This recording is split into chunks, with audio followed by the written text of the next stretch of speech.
Purim Tov v'Shabbat Shalom. And I know that for some people, they're not keeping a second day of Purim, or they don't follow the Karaite calendar. So I tend to follow the Karaite calendar, and I'm keeping the second day of Purim. So there's that. And you just read the headlines this week, and you read everything else, and you look at some of the news stories, and you can't even believe some of the stuff that's going on. Like right now, even with Senator Menendez, and people say, even it says in the Fox News article, for example, it says that the charges have been coming for years. However, it says that the case against powerful lawmaker, 2 years in the making, comes at a sensitive time for Menendez and the Obama administration. Menendez has been a leading critic of the direction of current diplomatic talks with Iran over its nuclear program, and has helped draft legislation meant to check the administration's power to negotiate the deal. As top Democrat on the Senate Foreign Relations Committee and a Cuban-American lawmaker, he has also criticized the administration's efforts to normalize ties with Cuba.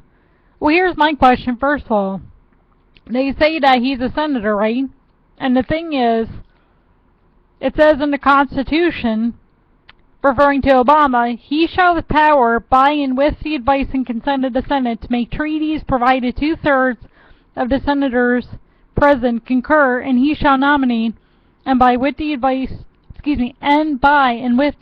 the consent of the Senate, shall appoint ambassadors, other public ministers, consuls, judges of the Supreme Court, and all their officers.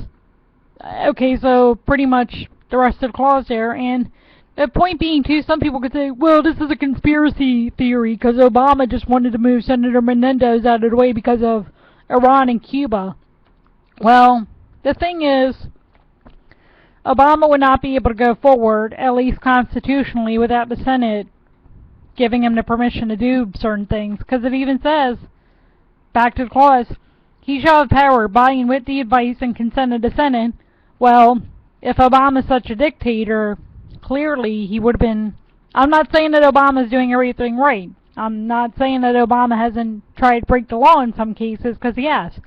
All I'm saying is that you can't call this a conspiracy theory, and maybe this is the best thing that's ever happened, because even when Netanyahu, for example, and some people support Netanyahu, and clearly, unfortunately, they've not been following news about Israel, let alone from Israel. As I said, this may be the best thing that's happened, because maybe the deal with Iran, for lack of a better term, will be a better deal if someone else besides Netanyahu gets in there. If someone like Senator Menendez, who's apparently a hypocrite enough, and if anyone else who needs to get out, will get out. And so, this may be, for lack of a better term, the best thing that's ever happened at the time that it could have happened at. And some people say, well, it's all a conspiracy theory, it's all this, it's all this. Well, do you think maybe it's just God's plan? Do you think maybe that Senator Menendez, who could have helped to block Obama from doing certain things before, now being moved out of the way, will, for lack of a better term, be moved out of the way so that things can get done? Because if it were up to Netanyahu, he would give the Iranians more time to bide. If it were up to Senator Menendez in the case of Cuba, clearly he'd give Obama more time to abide while he's, whining and saying, no, you can't normalize these relations with Cuba. Just the same way in Netanyahu's kvetching with, oh, you can't give the bomb to Iran.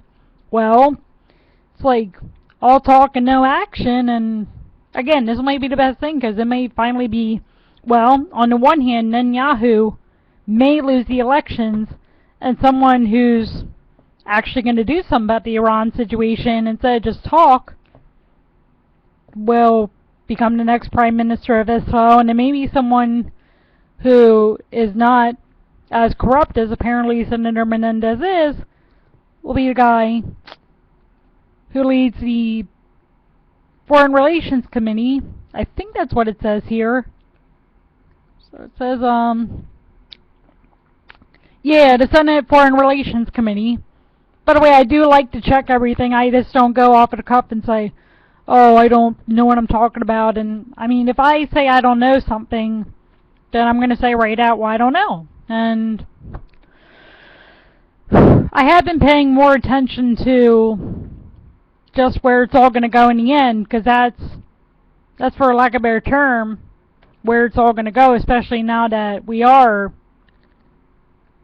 just headed toward the end. And I mean, even unfortunately, the end of the United States, because they're even saying that deflation could be a real issue, and then of course that would lead into inflation, and oy vey. And I mean, even the stuff with Hillary Clinton.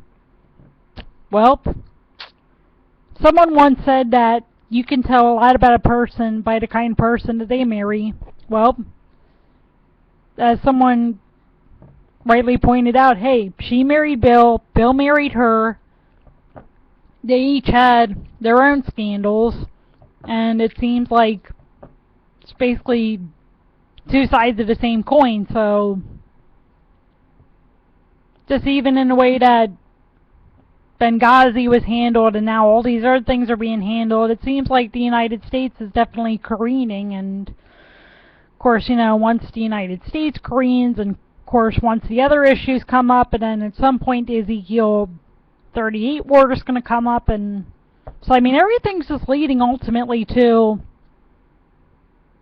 you know, the end and whatever's going to come with that. And I know what's going to come at the end, as far as I know, and as far as the old expression goes.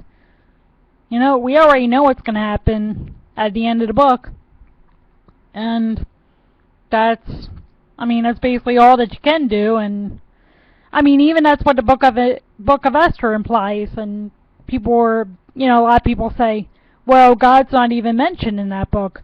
Well, yeah, but God's implied, and not only that, Esther and Mordecai also had to, even when things were going in the way that they didn't like, they had to trust that God was going to work it out in the end somehow, even if he was going to work it out in ways that they didn't like, or at least initially like. And so even when things seem crazy, even when things don't seem to make sense, even when things are pretty much unexplainable, we just got to remember that it's maybe not necessarily or not at all conspiracy theory or whatever else. Maybe it's just simply the hand of God, and just, again, in ways that we can't explain.